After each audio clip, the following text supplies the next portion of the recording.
Hi, Kevin McDonnell here, and today I'm joined by Jerome Wright, who is a property developer educator. And the reason for bringing him on here today and talking to you is that we do things very differently in property. And for many people, many of our listeners, you will be thinking, where do I get started in property? What might be the right route into property for me? And I thought it'd be good to get somebody in who's very different to what I do, but yet does things that work really well in property. So Jerome, thanks for joining us. Thanks for having me, Kevin. I know we do things a little bit differently, so let's go back to the start. When did you get started in property? How long have you been doing this? So been in property since 1994. Back then there was no socials. You basically answered an advert in a local newspaper. Started out as an office junior, set up my own agency in central London in 97, built that up to reasonable levels, sold that in 2006. The credit crunch was the defining moment on life and where things had gone wrong in terms of relying on someone else to pay you. That's really interesting because that was my defining moment too.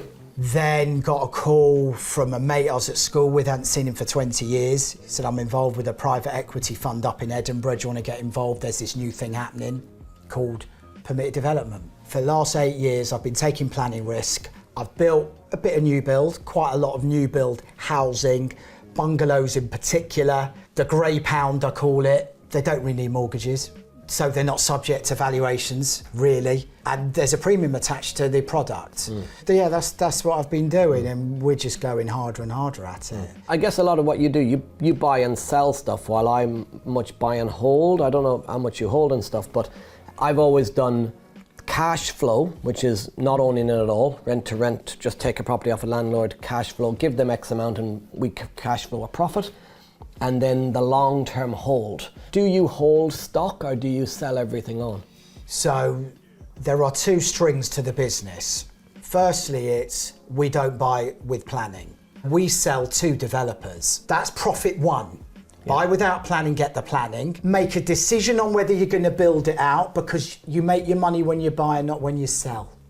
And this is a really important thing for your audience, for whoever.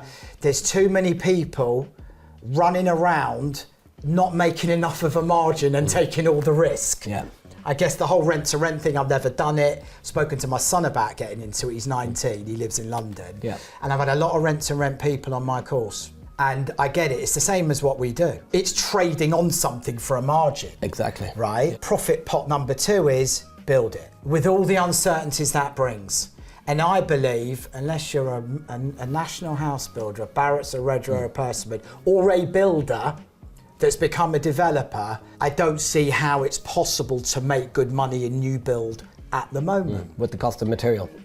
And inflationary, and it's going to be deflationary construction materials and now. And inability at the back end for the buyer to get the mortgage and so on. All that stuff, because everyone's paying more now, aren't they? So it's just very, very interesting space. With your land, you're not building it out at all. So you build out some, but because of the returns that I look for, most of it's in planning gain. Most of it will be in planning gain, but that's when the investor gets their money.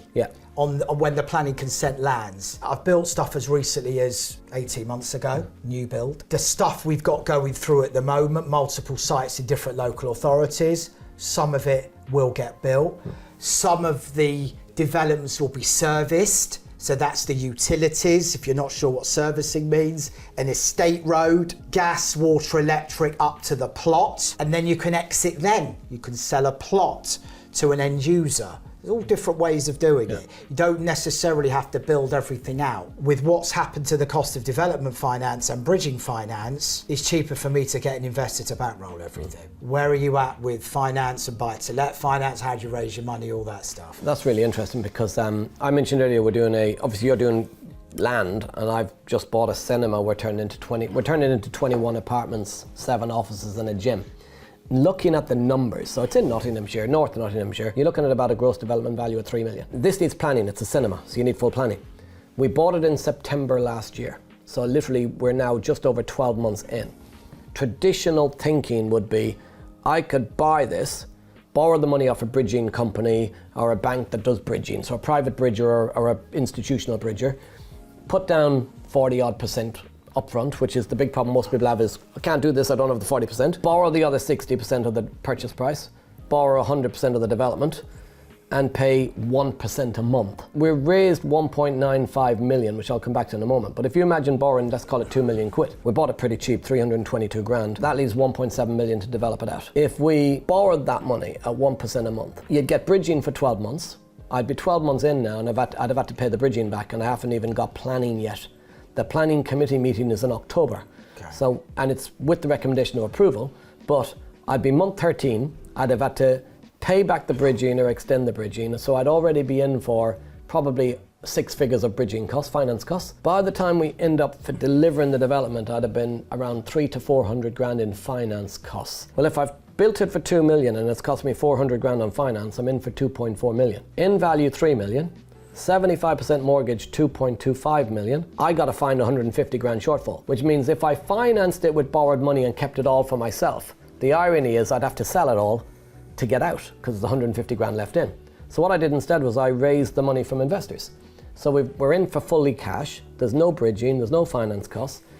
We're 12 months in, I've not lost 100 grand on finance. We're saving 400 grand overall across the development on finance costs. When it's finished for 3 million GDV, if we go over our 2 million budget by a $250,000, and we've told the investors there's a contingency, we can keep them. So I've got an extra 250 grand in the build cost budget, and the point is we can long-term hold them. So I'm not a huge believer in borrowing expensive money, especially when you don't know when you're going to be able to pay it back. How do you fund yours? There are 2 different mechanisms to offer an investor. Now, an investor, in what we do, because we're taking planning risk, has to understand they could lose it all. Yeah. You've already got a cinema, you've got an existing use value, worst case. Yeah. If you don't get planning, even though it's been recommended. We've not spent the money. That's right. Yeah. It's either give them equity in the deal, or it's I'm giving them a fixed rate of return, an IRR, but payable upon exit. Yeah, rolled up like a bridge, but it's not going to go into default and they're going to triple the interest rate. And then there's a penalty for going into default. And then there's the early redemption if you want to get out. None of that. So there's that 2 ways. The 12 months in and you got to re-bridge it and so on. Right, because you're basically at the mercy of the planning system if that's how you're doing it. So it's private money, right? So it's either the IRR or it's the equity in the deal. I prefer IRR because we like to own all the shares in the vehicle. Right. The vehicle being the SPV, special purpose vehicle, which you set up specifically for what we do in the development world, which is going to be different to what you do. So what do you offer your investors? The complete opposite. Here's why. Right. If I did the IRR method, even though I don't have the risk of the bridge, I'm still in for the 2.4 million and now I got to sell it to pay them back. But what I do, because I own the lettings business, we borrowed the money for a share of the business. So we set up a special purpose vehicle, separate limited company. We then sold shares in the business to raise the money. Because we knew we had to get full planning and it would be at least 12 months, I sold the business plan. And what we said to the investors was, we need 1.95 million. There's a contingency, it could go to 2.25, but we'll raise 1.95 now. We don't have planning, we need 322 grand for the purchase and we need money for planning costs. Planning costs are nearly at 100 grand between planning, architect, designers. Many people don't realize the cost. But then there's over $1.5 million sitting there. We will use that money to do single let traditional buy refurbishment refinances. So while over the last 12 months we've gone out and bought other properties that are under refurbishment, so that by the time we need the money to deliver the cinema, that money is back in the bank account and we got cash flowing single let assets. So we've sold them an overall plan. The other benefit of that is when we finish the cinema, those investors will be so happy that they've not just got a cinema, they've also got all these single lets. Because the money was for shares of the company, the aim is they leave the money in that company and then they do more assets. I get a much smaller percentage of that building. However, we manage them through my lettings business. Traditional lettings management is 12%, 10% plus VAT. For all of our JV partners, we manage the property for 8%. So it's cheaper for them than traditional lettings. It's also more hands-on, so an owner is looking after them like an owner would, or a part owner. But my share of the company is off the net profit, but our letting agents takes 8% off the gross income. So by the time I get 8% of gross income and share the profit, that is a significant cash flow for the rest of my life for the business. A different model to what you do, but that's my thought process around why I go joint venture over private investor. So they're investing in a model. Yes, not in a building. Pause. I've got something really exciting to tell you. If you want access to the latest information of what is working in the property industry right now, how you can start in property, how you can scale in property, what strategies you need to be using and which ones you should be avoiding, then in the description there's a link to a free report that you can download right now and access the information that you need to start your property investment journey. Right, now let's get back to the video. We've created a new model, and what that is, that's a raise, quite a substantial 7-figure raise, but not in one deal. It's easier to raise 5 million than it is 50 grand. Yes, agree, 100%. And this is another thing that people don't get, okay? Your dad or your granddad or your mate might have 50 grand in a post office savings account, but let me tell you what the problem is when you're borrowing from people like that. They'll be all over you every day because those people can't afford to lose it. They lend you the money, right? And 3 months later they go, oh, I need it for this holiday. Okay. Yeah, but you gave it to me for 12 months. Yeah, but I need it. Right, and their lives are different to the people that we're going out to raise 7 figures, because what we're telling them is you're investing in a model and your money could go into any of the 12 deals we're proposing in the company. Quite similar, but then for us, we're now looking at getting the fund regulated, FCA, so Financial Conduct Authority, all the regulations around that. But no, I think that's extremely interesting, and the way that everything's cash flowing before. On the planning, we've just had a planning refusal on Monday. So let's kind of tell people the reality. We buy fields or cleared sites, not existing buildings. At least you've got a fallback.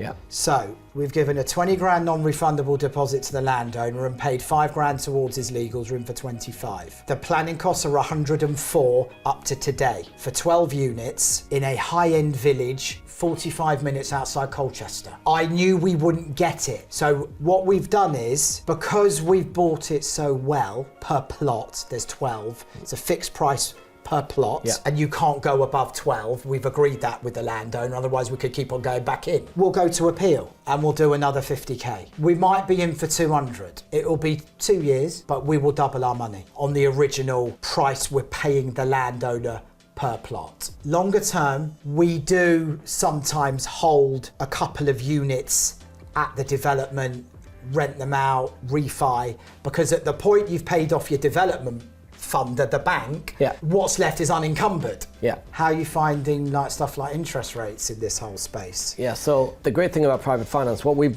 pre-agreed with our investors, because it was September last year and it was already talk of rates are going up, we pre-agreed with the investors that on finance and out on the back end, so long as we can get a mortgage for 6% or less, and we stress tested it that works, we finance out. If mortgage rates are higher than 6%, we leave the money in and cash flow it until mortgages come down below 6%. Because they've got the money in anyway, and if we get their money out and put it in their bank, they're just going to want to put their money back in another property because of inflation. The thing a lot of people don't realize with investors, in my mind, is they're like, why would somebody invest in me? Well, the person with the money, they've already decided to lend their money. They've got a bigger problem than you if you've got no money. They're trying to get their money out of the bank and hedged against inflation.